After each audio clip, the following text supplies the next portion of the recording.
Nagbabalik na naman ang inyong tagapaglingkod ng mga balita at pawang katotohanan lamang. Naging mainit nga na usapin sa mundo ng social media na walang official na ulat sa mga bias mainstream media ang nagsasabing may banta nga itong si Soto laban kay Marcoleta.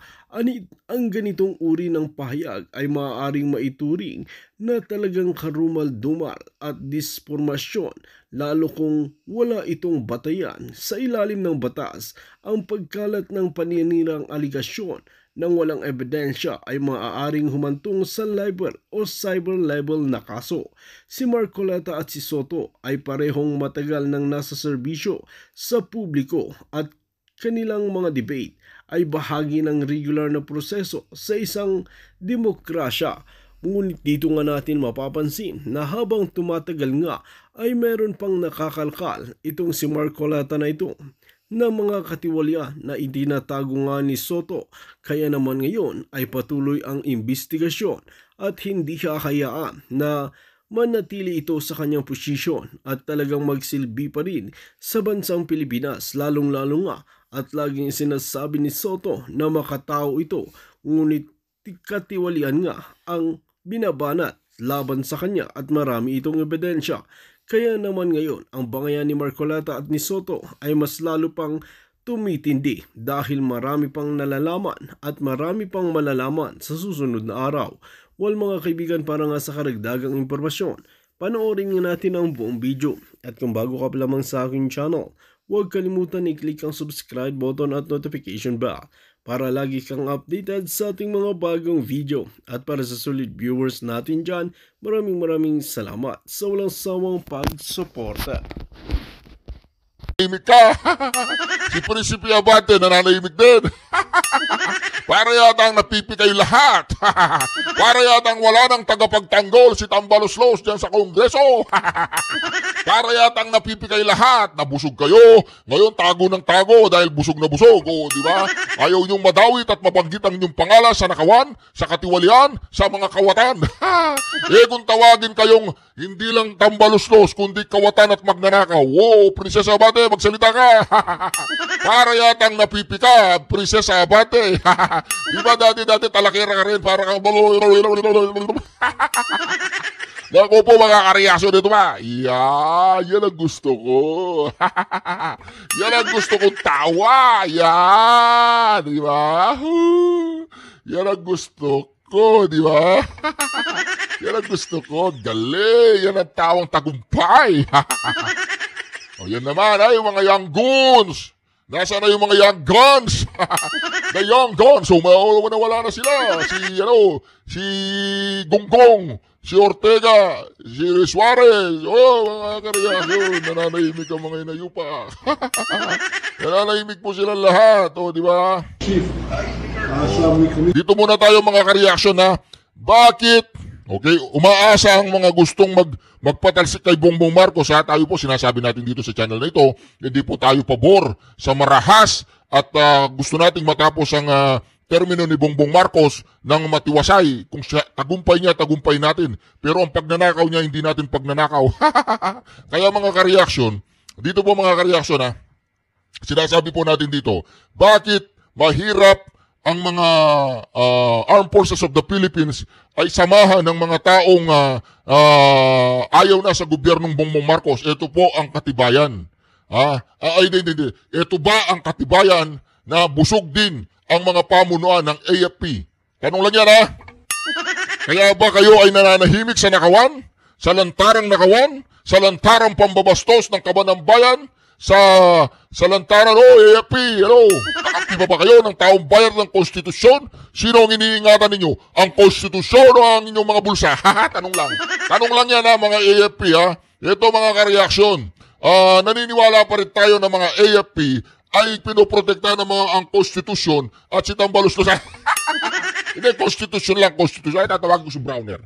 Hello, Browner! Walang iya ka. Ba't tatahimik na tahimik ka ngayon? Dati, kuda ka ng kuda.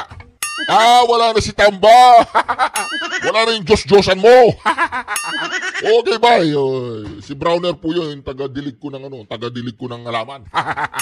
Ito ba mga kareaksyon, pakinggan po natin ito ha. Ito ba yung ebidensya na kung bakit ang Armed Forces of the Philippines ay talagang tahimik sa nakawan sa ating bayan. Gusto po nating matapos ang administrasyong Bongbong Marcos ng matagumpay. Ang tagumpay ni Bongbong Marcos ay tagumpay ng taong bayan. Ngunit ang nangyayari yata ngayon, iba eh. Ang tagumpay ni Bongbong Marcos at ni Romualdez sa pagnanakaw ay tagumpay lamang ng kanilang mga bulsa, ng kanilang interes. Kinuha nila lahat ng kinuha ng PCGG. Higit pa sa kinuha ng PCGG, bumawi. Pakinggan po natin ang mga reaksyon Pero nananalig pa rin tayo na ang AFP ay in the end, sa katuwiran at sa taong bayan at sa konstitusyon pa rin sila kakampi. Di ba? Pero kung nabusalan na kanilang mga bulsa at mga bibig, ano nga asahan natin sa kanila? Wala na nga. Pero ako, hindi ako naniniwalang gagawin ng AFP yun. Nagtitiwala pa rin ako sa Armed Forces of the Philippines, sa PNP, at sa lahat ng kasundaluan natin na titindigan nila ang tama pagdating ng araw. Pagdating ng araw, may babagsak. Ang presyo ng bigas ay babagsak. Hindi si BBM I'm here with our, Dito po si Tambaluslos, parang tinawagan niya yata niya ang AFP. Siya yung commander-in-chief eh. as we committed, I'm here with our, chair for APRO and our APRO bicameral members. Hi, Chief Romy. Please kindly convey to the AFP, to our men and women in uniform, that as we committed, that the subsistence daily allowance from 150 to 350 has not only been affirmed but has been approved and is being signed right now, and we will ratify the bicameral report this Ang kausap po niya dyan si Romy Browner. Pwede bang mapaimbestiga si Romeo Browner kung magkano na ang pera niya? Pwede ba nating ipaimbestiga sa Blue Ribbon Committee at ipakalkal kung ano-ano na yung ari-arian ni Romeo Browner? Hindi pwede, hindi. Hindi pala pwede. Pagitanggal po yung patungkol kay Romeo Browner in record in aid of the legislation. So, please tell that. Di ba pumapalakpas si Saldico? Safe tayo, Brad. Nasa atin ang mga AFP. Alaga natin si Browner eh. Oo, magaling na aso yan eh. Browner! Woo! Browner, jump! Browner, sit, Browner! Roll over, Browner, roll over! Browner, hindi ka ba nahiya sa taong bayan? Hindi ka nahiya? Okay, hindi ka nahiya. They heard, that's all fake news. Basta nagsalita tayo, when 350, as not only to the AFP, to our men and women in uniform, that as we committed, that the subsistence daily allowance from 150 to 350. Daily allowance daw 350. Siyempre 350 yun, di ba? 350 pesos. Yung pinangako ni Tambaluslos, nandiyan pa kayo yung 350, wala na si Tamba. Yung 350, paano nga naman, di ba? 350 pesos na yun eh. Habang sila bilyon-bilyon na ninanakaw, tapos yung mga miyembro ng AFP, binigyan sila ng balato, daily 350 pesos. Kawawa naman. Ninakawan ng bilyon-bilyon, tapos ang ibibigay sa'yo daily, 350. Tapos ang taong bayan ay nalulunod sa baha, tayo ay nagigirapan dahil mga proyekto ay nagigiba. Okay lang yun, sabi ni Browner, importante meron tayong 350 pesos. Kahit na lumulubog ang Pilipinas at nahihirapan ang taong bayan at lumulubog sa mga mahirap, wag na tayong kikibo kahit alam na natin na si Martin Romualdez, si Saldico, si Bongbong Marcos, sila yung mga magnanakaw, okay lang yan. Importante meron tayong 350 pesos. Okay, salute sa'yo, Browner. Has not only been affirmed but has been approved and is being signed right now. We will ratify the bicameral report this afternoon. So please tell that. Isa kang general, pinapaikot ka ng isang congressman na mayaman, na magnanakaw, at ikaw isang general, pinaikot-ikot ka niya sa kanyang kamay, gamit ang perang ninakaw niya sa taong bayan. Ganun ba ang prinsipyo, integridad, dignidad, Romeo Browner? Nakakatulog ka ba ba, Romeo Browner, kapag nakikita mo ang taong bayan ay nakalubog sa baha? Nakakatulog ka ba ng mahimbing? Nakakatulog ka ba ng mahimbing habang nakasakay? Ang mga diskaya sa magandang sasakyan na nagustuhan niya yung payong, ang sarap ng buhay, at itong si Saldico, iba-iba yung mga aeroplano, at nagsalita na ang isang Marines na inahatid niya mga pera ng taong bayan doon sa bahay ni Saldico at bahay ni Romualdez. Ha? Marines yan ang nagsalita. Ginamit pa ang Marines sa katarantaduan nila, pinapabuhat nila ang mali-malitang pera, ginamit ang mga Marines, binalaura ang mga Marines, at sila ang tagapaghatid ng nakaw na yaman ng bayan at inahatid sa mga bahay nila. Nakakatulog ka ba ba, Romeo Browners? Tanong lang. Ay, okay lang, may 350 per day naman eh. That's all fake news. Basta nagsalita tayo when we speak. I as a speaker in the House, when we speak, we mean it and we will always deliver. You are top priority, sir. Please tell the men and women in the AFP, top priority po kayo, and we are fully committed to support all of you and to keep your morale high and to always take care of you. Please convey that. Mabuhay ang AFP. Thank you si Browner. Thank you sir, thank you. 350 pesos per day. Thank you sir, thank you. Thank you sir, thank you. Alam mo Browner, isa kang general. Pinaghirapan mo ang posisyon mo. Sila, binoto lang sila ng mga tao. Ikaw pinaghirapan mo, tinaya mo ang buhay mo. Ano ba tinaya mo? Buhay o bulsa? Tinaya mo ang buhay mo. Ngayon, nag-yes-sir ka sa isang magnanakaw. Sa isang naghahatid, ginamit pang mga Marines para ihatid ang mali-malitang pera di umano sa mga bahay ng mga yan. Tapos yes sir ka ng yes sir. Ha? Yes sir ka ng yes sir. Abang lubog ang iyong mga kababayan sa baha. Abang ninanakaw ng mga animal na yan, ang kaban ng bayan ngayon nagpapasasa sila. Mga mansyon, mga aeroplano, mga helicopter, mga gandang bahay, mga bilyong-bilyong pera sa bangko. Tapos ikaw Browner, yes sir ka ng yes sir. Nakakatulog ka pa ba Browner? Oh, nakakatulog siyempre. Sabi nga, kapag ikaw ay hindi parte ng korupsyon, masama ang korupsyon. Pero kapag parte ka ng korupsyon, didepensahan mo yan. Hindi masama yan. Parte ka ng korupsyon. Ang tanong, Browner, parte ka ba ng korupsyon? Hindi ako naniniwala dyan. Ang importante sa akin, alam ko na ang AFP ay mapagkakatiwalaan pa rin natin at masasandalan natin, di ba? Hayaan natin mag-explain ng mga AFP. Hindi natin pwedeng husga ng mga AFP. Ginagawa lang nila ang kanilang trabaho na ang kanilang mga leader ay patabayin ng kanilang mga bulsa. Ay, hindi. Ayusin ang ating bayan. Ayusin ang ating bayan. Mga congressman lang pala yun. Browner! Nakakatulog ka ba? Browner! Sleep, Browner, sleep. Mabuhay kayo lahat. Okay. I will relate this sir to the troops of the ground and then I think this is my speech during the AFP. So that is signed here in the BICAM, it will be ratified tonight in the plenary. We will ratify the budget on Wednesday, and the president will sign it into law. That is as good as gold. So I just wanted to allay any fears that there was anything other than what we had committed in Zambales to you and to the troops. Mabuhay.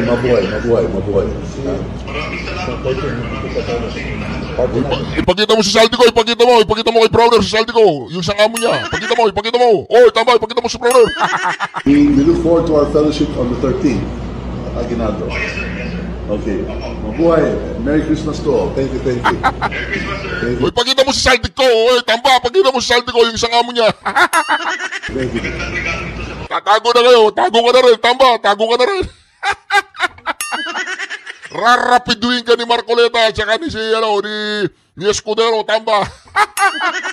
Inumpisahan ka na nila, wala na. Yung mga tauhan mo sa Senado, si Pinky, saka si Wambol, wala. Hindi mga lawyer yan, walang alam yan. Yes. More will be coming. We'll be looking for more ways to support them. Don't worry, brother, more will be coming. Wala na. Yung amo mo, wala na. Hinahabol na siya ng batas. Assure them. Yes, sir. We assure them more for next year as well. Thank you. Yes, sir. Salamat po. Salamat. Matagi mo ya, salamat po, sabi ni Browner. Yes, sir, salamat po. Salamat po sa 350 pesos. Magkano po ninakan ninyo? Bilyon, trilyon. Oy, Browner. Oo, tiwala pa rin kami sa'yo, Browner. Nagtitiwala pa rin ng taong bayan sa AFP. Naniniwala kami na ang AFP ay may puso para sa mga Pilipino, hindi para sa mga tiwali at mga korap na opisyal ng taong bayan. Naniniwala kami sa ang AFP ay lalabas at maninindigan para sa tama sa konstitusyon at para sa taong bayan, hindi para kay Tambaluslos, kay Saldico, kay Bongbong Marcos at kung sino-sino mga animal na magnanakaw sa tama. Wala na, mga karyaso, wala na. Thank you. Sir, salamat. Thank you. Oo, di ba? Kinausap si Browner, sabi ni Browner, yes sir. Salamat, 350 pesos sir per day para sa aking mga tauhan. Sige, para walang kudeta, walang destabilisasyon. Bigyan mo kami, balatuan mo kami. Isabatas mo yan, 350 per day. Tama naman yun. Ako nga, kung pwede lang yung allowance ng mga sundalo natin. Kung ako lang kung walang korupsyon. Kung walang korupsyon, 1,000 per day allowance ng mga sundalo natin, men and women in uniform, para maraming men and mga Pilipino ang maingganyo na sumali sa Sandatahang Lakas ng Pilipinas. 1,000 per day. Gusto ko ang sahod ng mga Sandatahang Lakas ng Pilipinas, minimum of 150,000 to 200,000 per month. Yun ang pinakamababang posisyon. Yung mga magsimulang major, colonel, general, hindi bababa ng kalahating milyon hanggang 1 milyon piso buwan-buwan ang kanilang sahod. Ganon, para wala ng korupsyon. Para kapag inoperan sila ng pera, malilitan sila sa pera. Hindi nila ipagpapalit yung 500 to 1 million sahod nila buwan-buwan para magkaroon sila ng reputasyon na hindi na sila magnanakaw. Ganon ang gagawin natin. Ganon ang gagawin ko. Yung magsimulang Master Sergeant hanggang sa Second Lieutenant, kailangan sumasahod dyan ng hindi bababa ng 150 to 200,000. Second Lieutenant to Colonel, hindi bababa ng 200,000 hanggang 500,000 pesos. Yung Colonel to General, 500,000 to 1 million to 2 million pesos per month. Agree po ba kayo? Agree ako doon. Sila yung ating mga AFP. Ang tingin nila sa kanila, mga pulube, bibigyan sila 350 pesos. Tatanungin niyo, walang pera ang Pilipinas. Anong walang pera? Ninanakaw na nga yung pera. Bilyon, trilyon. Wala pang pera? Trataduan yan.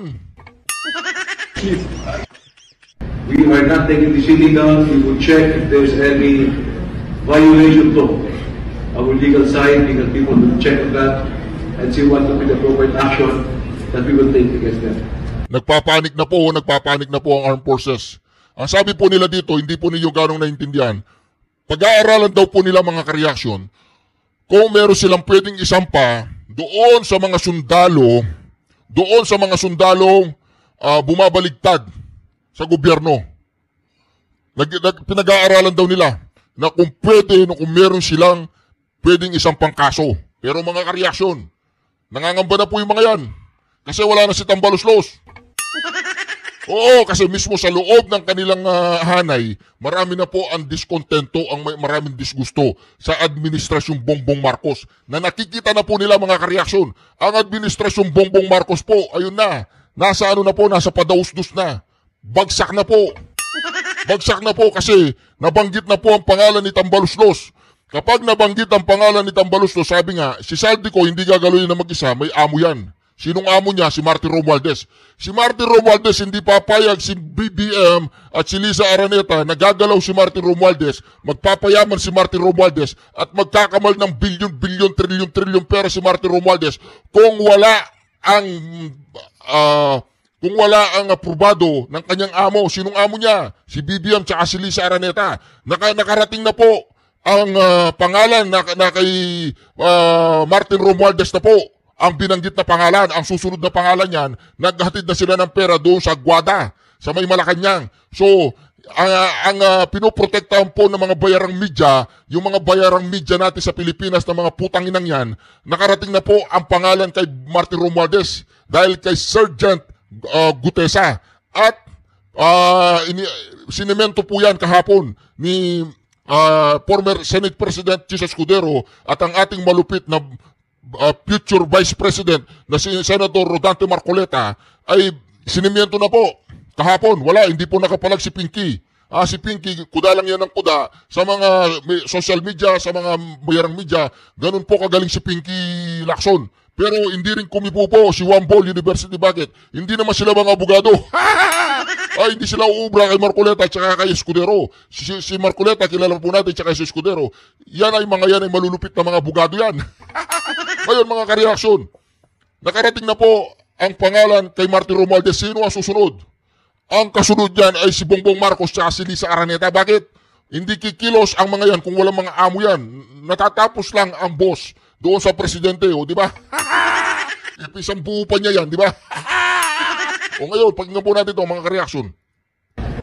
So let's leave it to the authorities. I'm sure they're studying. Natakot na po sila sa mga retired men and women in uniform na yan po, naghahanap na po sila ng butas kung pwede nilang kasuhan. Kasi mga kareaksyon, bakit? Hirap po ang Armed Forces of the Philippines ngayon, hirap po silang magsalita, hirap po silang kumilos ng may kalayaan.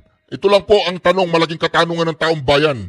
Ang mga pamunuan ba ng Armed Forces of the Philippines ay nakinabang sa mga kinulimbat sa kaban ng bayan? Yan lang po ang malaking katanungan.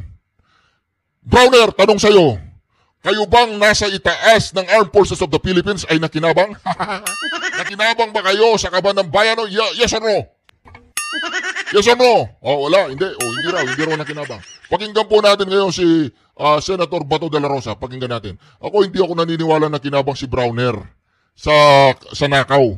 Naniniwala ako si Browner, ginagawa lang niya ang kanyang tungkulin bilang isang general. General problem. General problem. Hindi. Tiwala pa rin po ako sa AFP.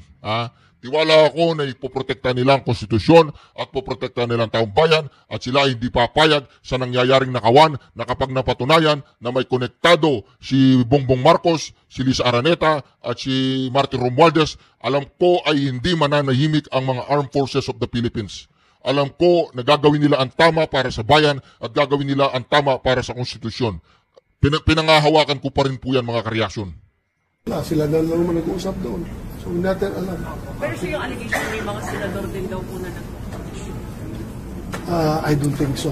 Ako, kung sabihin nila, si Senator Marcolita ang pinapakinggan nila na nag-post doon sa yung retired Marines, mukhang malabo. Dahil umakita nyo, no, yung kanya, aside sa kanyang affidavit, may mga lumulabas na impormasyon doon na that came out naturally na wala doon sa affidavit niya in the course of questioning. Makita mo yung tao na kinots dahil masyadong mag-ingat sa kanya sinasabi. Pero pag hindi kinots, natural na lumulabas yung mga impormasyon galing sa kanya, pag siya tinatanong, then I don't think kinots yun. So, isa na lang, may statement yung AFP, pinag-aaralan daw nila yung pag-file ng kaso laban doon sa mga retired military officers na nananawagan na pag-aaralan. Narinig po ninyo, pinag-aaralan nila na magsampa ng kaso sa mga retired officer. Narinig po ninyo, tanong po yan kay Senator Marcoleta. Comment. Retired ako, ha? Baka kasama ko dyan. Hindi. I don't know kung anong tingin lang doon. Basta, as far as I know, nag-stage ng rally yung mga retired dyan sa harap ng Gate 4 ng Campo Aguinaldo. It was observed to be very disciplined and very organized na rally. Wala mang gulo na nangyari. Sir, para clear lang, so may present threat ba sa BBM administration? Ayaw ko mag-comment dyan. Thank you. Thank you. Sir, may additional question ako. Yung kay Sabi ko, kasi nasa abroad na po siya baka daw hindi daw aware, whatever. Parang nilalaglag na rin daw naman ng mga sa camera. Would you encourage him po to mag-send siya ng deposition, na pwedeng online, mag-testify siya kung hindi siya makauwi? Pwede ba yun, sir? Mahirap yun. Kung magsinungaling siya, hindi natin siya ma-cite in contempt. Di ba? Kung ganun lang, o kaya online, hindi natin siya ma-cite in contempt. What if magsinungaling siya? So, wala tayong hold sa kanya. He should be within our jurisdiction. And then, sir, sa experience niyo, sir, di ba sa law enforcement, yung ganitong umalis siya ng bansa, what would it mean? What does it mean? anong tawag niyan? Flight means guilt? Ha? Flight means guilt? Meron ba yun? Kaya nga, sir. Oo, kasi kung innocent ka, you have to fight for your innocence before anybody, any particular investigating agency. Harapin mo. So yun yung pinakikita ni Congressman Zaldico ngayon? Yun po yung kay Zaldico ngayon? Siguro. Hindi mo maiwasan mag-isip ang tao na bakit ka umalis, bakit ka lumayas, may kasalanan ka ba? And then clarification, sir, ipupush po ninyo na ipatawag siya ng Blue Ribbon Committee? Yes. Next hearing, I will move for his invitation. And wala nang bar. Anong susunod doon, sir? Yun na, contempt, Kung wala